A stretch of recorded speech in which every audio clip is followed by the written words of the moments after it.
In this problem, we're looking to find the sample size required to estimate a proportion. So we're going to use the formula n equals p hat times 1 minus p hat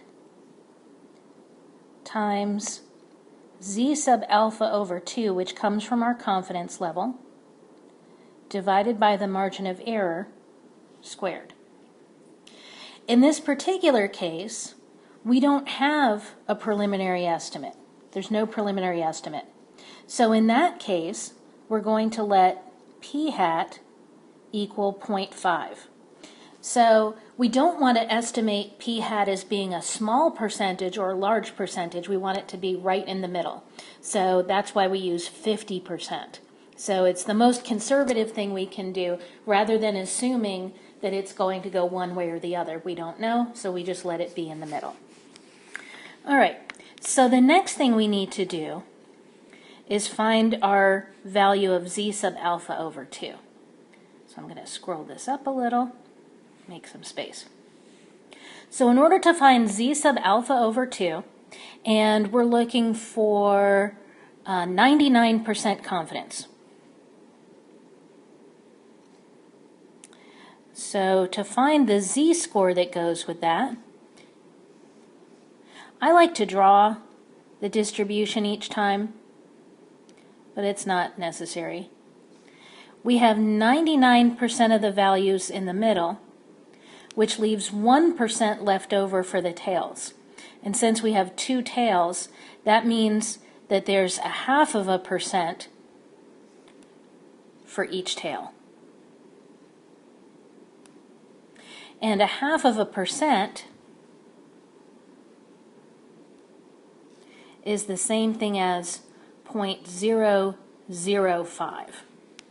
Okay, so we're going to find the inverse norm. Now I can find the inverse norm of just the 0.005. That's not technically correct, but I can do it that way. Or I can say, take the 0.005 plus the 99% in the middle, because we're really looking for what is this z value.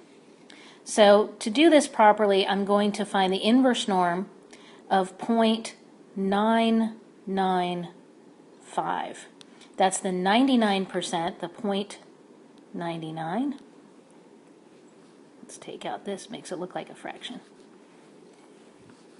So we have 0.005 plus the 0.95 or 99 in the middle, and that gives us 0.995. Now, if I take the inverse norm of 0.005, I'll get the same value. It'll just be negative rather than positive, and I can just drop the negative in that case. So when I find this, I get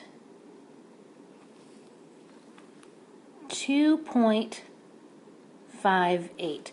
Now, in the homework, I think they're going to round this to 2.576, possibly. Yeah, I'm going to round this to 2.58 and just always be consistent about rounding to 2 decimal places. All right, so we've got 2.58 for that. So now we can plug into our formula. I'm going to scroll up again. Let's keep the formula in the window there. All right. So we have n equals p hat. We're estimating at 0.5 because we don't have a preliminary estimate, times 1 minus 0.5. And our z sub alpha over 2 we just found was 2.58 over the margin of error, which was given in this problem as 5 percentage points. So I'm going to make that 0.05 in the denominator. And we square. And let's see, when I put this into the calculator, 0.5 times 1 minus 0.5 times 2.58 divided by 0.05 squared, and I put that 2.58 over 0.05 in parentheses. and I get 665.64. And I'm going to round that up to 666. So that's my final answer for that problem. One other thing about the preliminary estimate. So we used 0.5. Now if you just type in 0.5 times 1 minus 0.5 into the calculator and multiply that, you get 0.25. So very often you'll see that used as a formula.